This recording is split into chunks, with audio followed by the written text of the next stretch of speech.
I honestly didn't think I did anything wrong. It was just a harmless joke at my own wedding, marrying my ex as a prank instead of my real fiancé. Everyone would laugh, we'd all have a good story to tell, and life would go on. But now, standing at my kitchen counter with divorce papers in one hand and a lawyer's letter in the other, I realize my husband is taking this much more seriously than anyone expected. My name is Aurelia Vane, and 6 months ago, I thought I was the cleverest woman alive. I had it all figured out: a stable marriage to Elliot, a comfortable suburban life, and just enough excitement on the side to keep things interesting. What I didn't count on was how quickly everything could unravel when you push the wrong person too far. The local bistro was decorated exactly how I'd envisioned. Fairy lights strung across exposed brick walls, mason jars filled with white roses, and that rustic chic vibe that screamed, Pinterest perfect. Our wedding reception was supposed to be intimate, just 60 of our closest friends and family.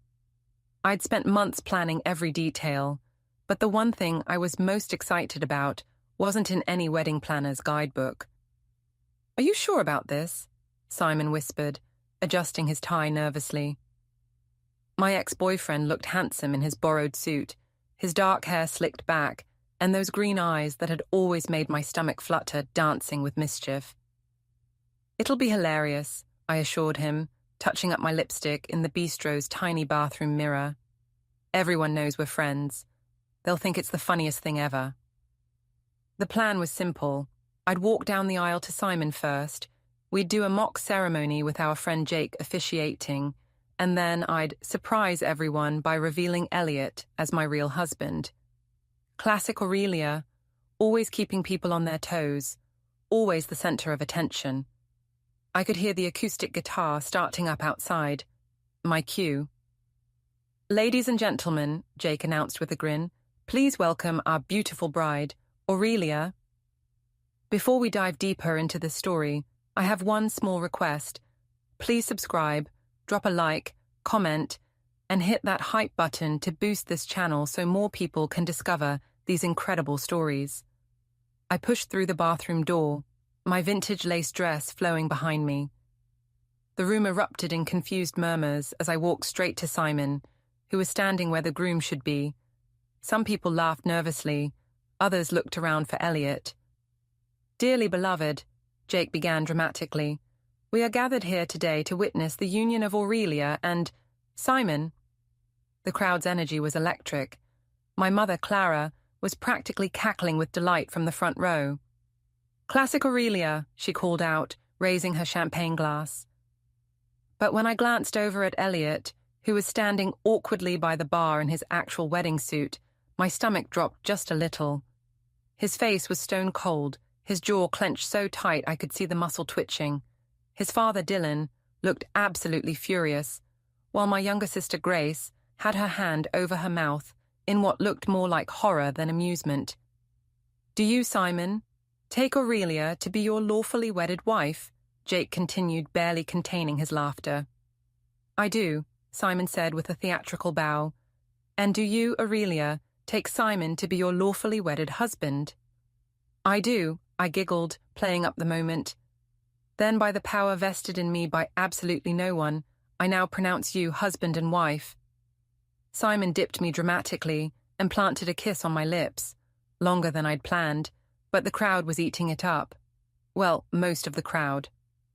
"Surprise," I announced, breaking away from Simon and gesturing toward Elliot. "Plot twist, I'm actually marrying this guy." I expected laughter. I expected applause.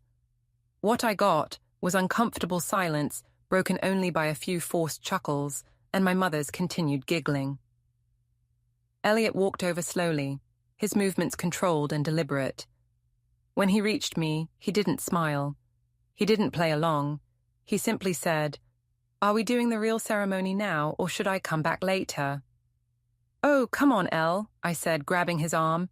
"Don't be such a stick in the mud. It was funny." "Hilarious," he replied flatly.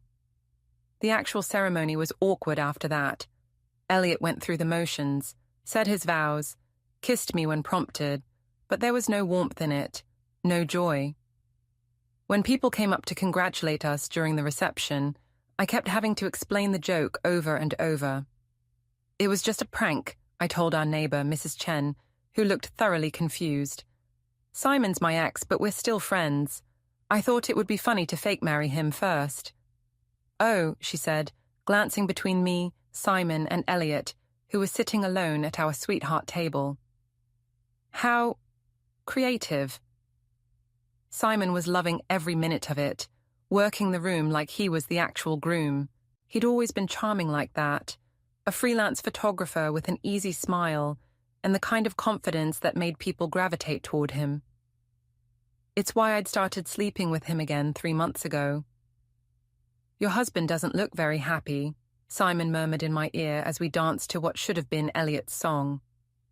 He'll get over it, I said, but even as the words left my mouth, I wasn't entirely sure. Elliot had left the reception early, claiming he had a headache. Our 8-year-old daughter Maya had gone with him, clinging to his hand and shooting me confused looks. That night, as I was finally taking off my wedding dress, my phone buzzed with a text from Elliot. We need to talk. Not great party, honey, or love you, wife. Just, we need to talk. I stared at the message for a long moment, then typed back, Can't it wait until tomorrow? I'm exhausted. His response came immediately. No, it can't. I found Elliot in our kitchen at midnight, still wearing his wedding suit, but with his tie loosened and his sleeves rolled up. He was sitting at our breakfast bar with his laptop open, and when I walked in, he closed it immediately. Okay, what's this about? I asked, pouring myself a glass of wine from the bottle we'd been saving for our wedding night. If you're upset about the Simon thing, I already told you. It was just a joke. A joke, he repeated slowly. You fake-married your ex-boyfriend at our wedding reception as a joke. Yes, exactly. God, Elle, you're acting like I actually cheated on you or something. The silence that followed was deafening. Elliot just stared at me, his brown eyes searching my face like he was looking for something he'd lost. How long? He asked quietly. How long what? How long have you been sleeping with him? My wine glass froze halfway to my lips. What are you talking about? Simon, how long have you been sleeping with Simon? I forced out a laugh, but it sounded hollow even to me. Are you insane? I'm not sleeping with Simon. We're friends. We've been friends since we broke up 5 years ago. Friends don't kiss like that. It was part of the act. Friends don't look at each other like that. You're being paranoid. Friends don't text each other at 2 a.m. That stopped me cold. How do you... Your phone was charging on my nightstand last week. It kept buzzing. I set down my wine glass, my mind racing. So you went through my phone? I didn't have to. The preview showed enough. That's a violation of my privacy, Elliot. And what you did tonight was a violation of our marriage. I could feel the conversation spinning out of control. This wasn't how it was supposed to go. I was supposed to be the injured party here, the fun, spontaneous wife whose boring husband couldn't take a joke. You're overreacting, I said, using the calm, reasonable tone I'd perfected in my HR job. You're letting your insecurity turn a harmless prank into some kind of conspiracy theory. Show me your phone. Excuse me? If there's nothing going on, show me your phone, right now. Absolutely not. I'm not going to be treated like a criminal in my own home because you can't handle your wife having male friends. Elliot stood up slowly, closing his laptop and tucking it under his arm. I see. Where are you going? Guest room. Oh, come on, Elle. Don't be dramatic. It's our wedding night. He paused at the kitchen doorway. Is it? Because from where I was standing tonight, it looked like you already had your wedding night. With someone else. Over the next 2 weeks, Elliot grew increasingly distant. He started coming home late from his IT job, claiming he had projects to finish. He kept his phone locked and face down. He barely spoke to me except when Maya was around, and even then, it was just surface-level pleasantries. I tried to maintain normalcy, but it was getting harder.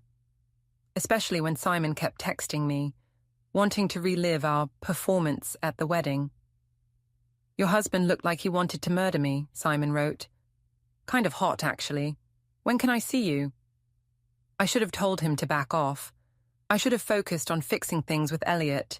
Instead, I found myself meeting Simon for lunch, then coffee, then afternoon photography sessions at his apartment. This is crazy, I told him one Thursday afternoon, lying in his unmade bed, while he scrolled through the photos he'd taken of me. I'm supposed to be on my honeymoon. Where was your husband planning to take you? Simon asked, not looking up from his camera. Nowhere. He cancelled it after the wedding. Said he needed to think about things.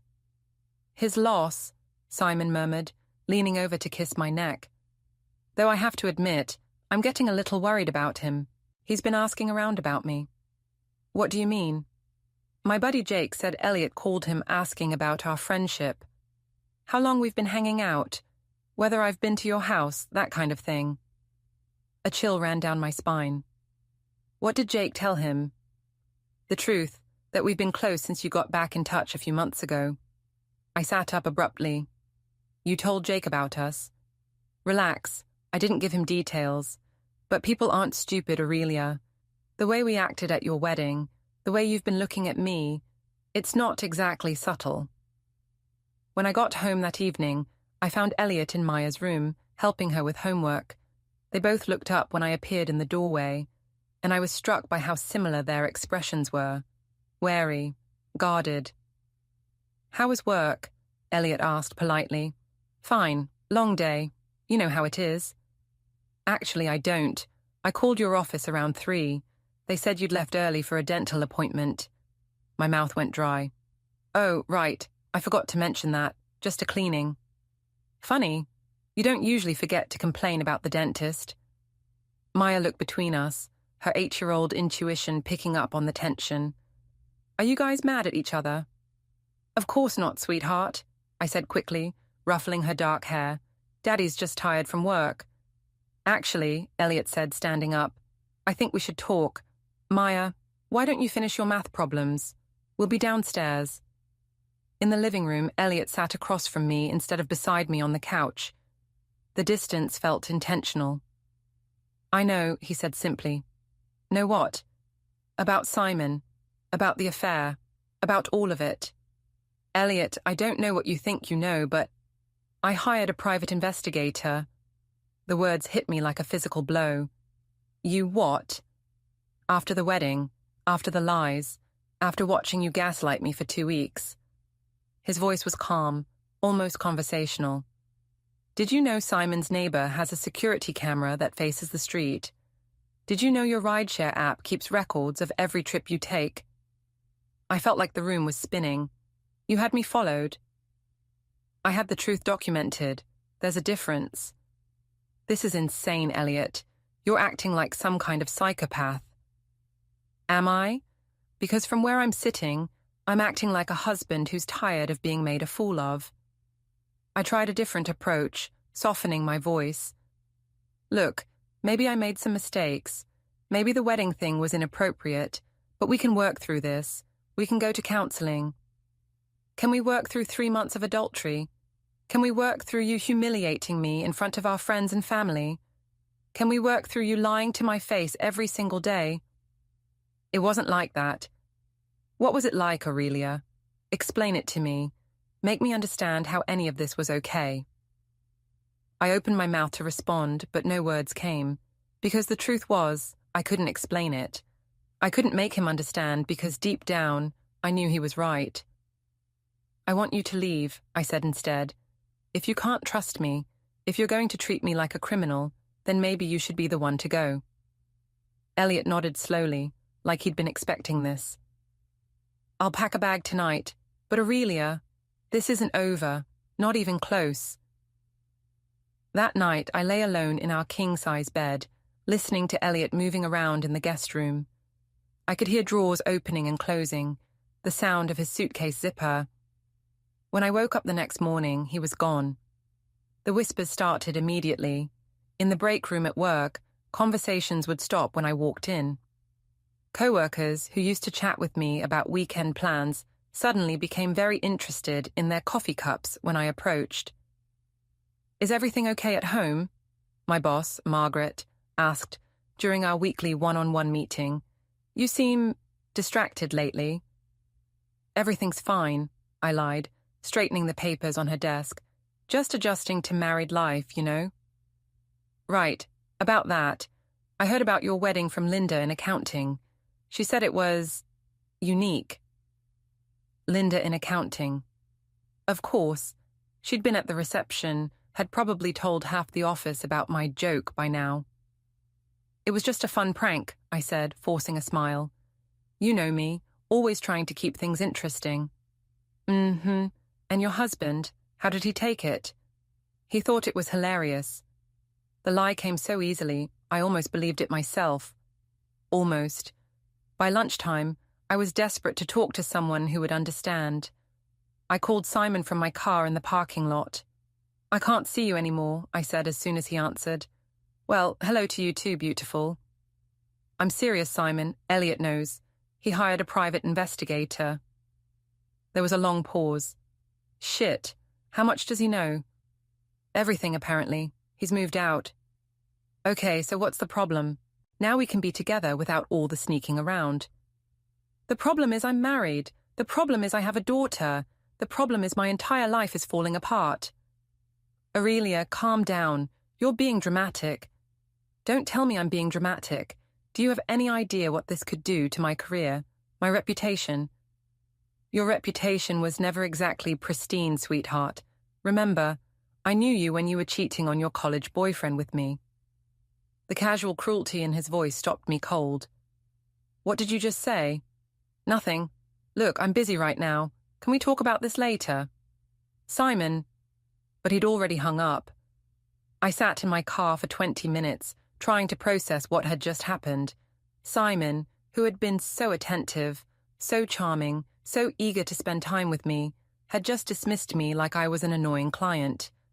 The man I'd risked my marriage for couldn't even be bothered to comfort me when that marriage imploded. That evening, my mother called with an invitation I couldn't refuse. Family dinner tomorrow night, Clara announced. I'm making your favorite, lamb with rosemary. And I've invited Simon. Mum, I don't think that's a good idea. Nonsense. The poor boy has been caught up in all this drama with Elliot's jealousy. The least we can do is show him he's still welcome in our family. It's not that simple. Of course it is, darling. Elliot is being ridiculous and everyone knows it. Dylan called me yesterday, you know, absolutely furious. Can you believe he's taking Elliot's side in all this? I could, actually. Dylan Harrow had never particularly liked me, and I'd always suspected he thought his son could do better. Now he had ammunition. What exactly did Dylan say? Oh, the usual nonsense. That you humiliated his precious son, that you're tearing the family apart. I told him that if Elliot can't handle his wife having a sense of humor, that's his problem. And what did he say to that? Something very rude that I won't repeat. The point is, we're not going to let them make you feel guilty for being yourself. Simon will be there at 6. The next evening, I arrived at my childhood home to find Simon's car already in the driveway. Through the window, I could see him at the dining room table, charming my mother with what looked like photos on his phone. There she is, Clara called out when I walked in. Simon was just showing me some of his latest work. He's so talented. Simon stood to kiss my cheek, and I caught a whiff of expensive cologne. He was dressed more formally than usual. Button-down shirt, dress pants, like he was trying to make a good impression. Where's Grace? I asked, noticing my sister's absence. Oh, she couldn't make it. Something about studying for exams. Clara waved dismissively. And obviously, Elliot isn't coming. Did you invite him? I most certainly did not. After the way he's been treating you, absolutely not. During dinner, Simon was his usual charming self, telling stories about his photography clients and making my mother laugh. But I kept thinking about our phone conversation, about how quickly he'd dismissed my concerns. So, Simon, I said during a lull in conversation, have you heard from Elliot at all? Since the wedding? Simon's fork paused halfway to his mouth. Why would I hear from Elliot? I just thought maybe he'd reached out, to talk. About what? About us. About what's been going on. Clara looked between us, her expression sharpening. What's been going on? Besides Elliot's jealousy, I mean. Simon set down his fork and looked directly at me. I think that's a conversation for another time. But I was tired of secrets, tired of pretending, tired of protecting everyone else's feelings while my world crumbled around me. Simon and I have been seeing each other, I said, for the past few months. The silence that followed was deafening. My mother's face went through several expressions: confusion, understanding, and then something like calculation. Well, she said finally, I suppose that explains Elliot's behavior. Mom, not that I'm judging, darling. These things happen. Marriage is complicated. Simon was staring at me like I'd lost my mind. Aurelia, what are you doing? I'm telling the truth, for once. The truth is going to complicate things. Things are already complicated. My phone buzzed with an email notification. The sender was listed as Harrow Legal Services, and the subject line read, Notice of Representation. With shaking hands, I opened the message. Mrs. Vane Harrow, this letter serves as formal notice that our firm now represents Mr. Elliot Harrow in all matters related to the dissolution of your marriage and associated custody proceedings. All future communication should be directed to our office.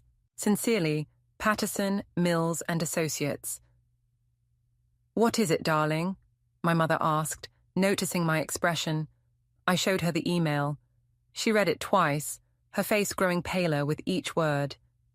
Custody proceedings, she whispered. That's when it hit me. This wasn't just about divorce. Elliot wasn't just leaving me, he was fighting for Maya. Simon reached for my hand across the table, but I pulled away. I need to go home. Aurelia, wait. No, this is real. This is actually happening. I drove home in a daze, my mind racing through possibilities. Elliot was serious, more serious than I'd ever seen him. The quiet, methodical man I'd married was preparing for war, and I was just beginning to understand that I might not win. When I pulled into our driveway, I noticed something different. The house looked the same from the outside, but Elliot's car wasn't there. It hadn't been there for days. Inside, the silence was overwhelming. Maya was at Elliot's temporary apartment for the weekend, something we'd arranged through terse text messages. The house that had always felt like home now felt like a museum of my failed marriage. I poured myself a large glass of wine and sat at the kitchen island, staring at the email on my phone. Patterson, Mills and Associates. I'd heard of them. They were expensive, thorough, and they didn't take cases they weren't confident they could win. My phone rang. It was Grace. I heard about dinner, she said without preamble. Mom told you. She called me crying, said you'd confessed to having an affair and that Elliot's lawyer is going after custody. It's not that simple. Isn't it? Aurelia, what were you thinking? I was thinking I deserved to be happy. At the expense of everyone else? At the expense of Maya? The mention of my daughter hit like a physical blow. Don't you dare make this about Maya. Everything is about Maya. She's 8 years old, Aurelia. She doesn't understand why Daddy moved out. She doesn't understand why Mommy married Uncle Simon at the wedding. She's confused and scared, and you're too wrapped up in your own drama to see it. I'm trying to hold my family together. No, you're not. You destroyed your family. And now you're trying to figure out how to avoid the consequences. After Grace hung up, I sat alone in my kitchen, surrounded by the detritus of my choices. Wedding photos still sat on the counter, waiting to be put in albums. In one of them, I was kissing Simon while Elliot watched from the background, his face a mask of controlled humiliation. For the first time since this all began, I wondered if I'd made a terrible mistake. I spent the weekend in a panic, calling lawyer after lawyer, only to be told they were either booked solid or had a conflict of interest. which I suspected meant Elliot had already consulted with them. It's an old trick, one I'd heard about in HR training. Consult with all the good divorce attorneys in town so your spouse can't hire them. Finally, on Monday morning, I found someone willing to take my case. Janet Morrison was young, hungry, and significantly cheaper than the firms that had turned me down. Her office was in a strip mall between a nail salon and a tax preparation service. "So," she said, reviewing the notes I'd given her, "your husband is claiming adultery and public humiliation as grounds for divorce." It wasn't public humiliation, it was a joke. A joke where you fake married your lover in front of 60 wedding guests. He wasn't my lover then. Not technically. Janet raised an eyebrow. When did the physical relationship begin? 3 months before the wedding. So he was your lover then? I shifted uncomfortably in the plastic chair. The point is, it was meant to be funny. Elliot is just being vindictive because he can't handle that I have male friends. Mrs. Harrow, I need you to understand something. In a custody battle, perception is reality, and the perception here is that you publicly humiliated your husband by fake marrying your affair partner at your actual wedding. So what do? We focus on what we can control.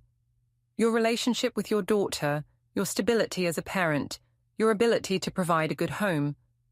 But I have to ask, is the affair over? I hesitated. It's complicated. Uncomplicate it. If you want any chance of joint custody, you need to end things with this Simon person immediately and publicly. That afternoon, I drove to Simon's apartment. I'd been there so many times over the past few months, but now the familiar route felt like a death march. The building was a converted warehouse in the arts district, the kind of place that looked bohemian and creative, but cost twice what my suburban mortgage payment did. Simon answered the door in paint-splattered jeans and no shirt, a paintbrush still in his hand. "Well, this is a surprise," he said, stepping aside to let me in. "I thought you were going dark after the family dinner incident. We need to talk." "Okay, but make it quick. I have a client coming by in an hour." His apartment was exactly as I remembered. Exposed brick walls covered with his photography, expensive camera equipment scattered across every surface, and that unmade bed where I'd spent so many stolen afternoons. "It's over," I said. "Whatever this was between us, it's over." Simon set down his paintbrush and turned to face me fully. Because of the lawyer thing. Because of everything. My marriage, my daughter, my career. It's all falling apart. "And you're blaming me?" "I'm not blaming anyone. I'm trying to salvage what I can." Simon walked over to his kitchen island and picked up his phone. "You might want to see this before you make any dramatic declarations." He showed me the screen. It was a text conversation between him and someone named Jake. "Jake, Elliot's been asking questions about you and Aurelia." Simon: "What kind of questions?" Jake: "Timeline stuff. When you started hanging out again, whether you've been to her house. He's building a case, man." Simon: "Let him. I've got insurance."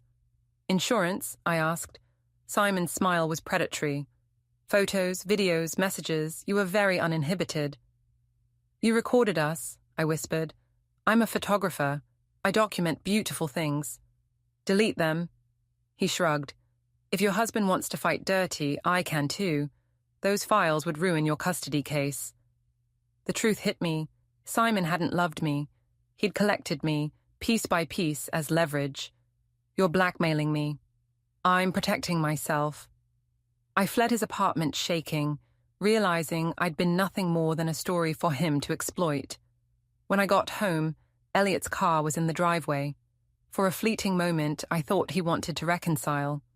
But inside, he was boxing up his office, calm and distant. "I went to see a lawyer," he said flatly. "Elliot, this doesn't have to be a war. Can we work out adultery, lies, humiliation?" Maya looked up from her tablet. "What's adultery?" He exhaled. "Something we'll explain when you're older." Then he handed me a manila folder. Inside were printouts, texts, photos, receipts, every lie catalogued. "Our shared cloud," he said. "You forgot I set it up." My stomach twisted as I saw everything. My messages, my photos, my mistakes. "This is the last time we speak privately. All contact goes through lawyers." He turned to Maya. "Come on, sweetheart, ice cream." After they left, I sat surrounded by proof of my own downfall. When I called my lawyer, her voice was grim. "They have everything. Prepare for limited custody and an expensive divorce." I hung up, poured a glass of wine, and stared at a photo Simon had taken of me, carefree and smiling, wearing his shirt. I'd thought I was free then, but now I understood. I'd only been digging my own grave. The court summons arrived on a grey Tuesday morning, tucked inside a thick envelope the process server handed over with an apologetic look. Maya sat at the kitchen counter, spooning cereal into her mouth, milk running down her chin. "What's that, Mummy?" she asked. "Just boring grown-up stuff, sweetheart. Finish your breakfast." But it wasn't boring. It was a petition for dissolution of marriage, sole physical custody for Elliot, and a motion to freeze our joint accounts. My husband wasn't just leaving me. He was erasing me. I called my lawyer, Janet. "He's moving fast," she said after reading the documents. "If he can prove you used marital funds for the affair, he can freeze your accounts." Then her voice hardened. "Aurelia, be honest. Did Simon record you?"